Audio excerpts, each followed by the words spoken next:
ဟိုးရှေးရှေးတုန်းကကိုပညာကိုယုံကြည်မှုလွန်ကဲနေတဲ့မောင်ဂီတာဆိုတဲ့စောင်းတော်မတယောက်ရှိတယ်သူစောင်းတန်ကိုသာကြားလိုက်ရင်ဘသူမှဆိုစိတ်လို့ရှားပြီးမျက်ရည်ကျရမယ်လို့သူကထင်နေတာကိုတနည်းတော့လေကွင်းပြင်ထဲမှာမျက်စားနေတဲ့ကျွေးကြီးတစ်ကောင်ကိုသူသွားတွေ့တယ်မောင်ဂီတာကဟာဒါငါရဲ့ပထမဆုံးပရိသတ်ပဲဒီကျွေးကြီးကိုငါဂီတာအစွမ်းဖျလိုက်ဦးမယ်ဆိုပြီးအားခဲလိုက်ရောဗျာ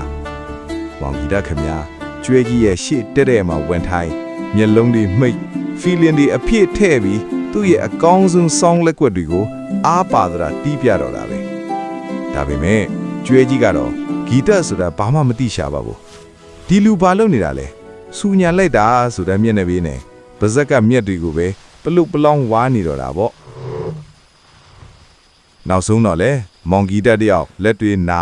မောဟိုက်ပြီးလက်လျှော့လိုက်ရလေကျွဲကတော့ဂယုမဆိုင်ပဲကြောပေးပြီးဆက်စားနေလေရဲ့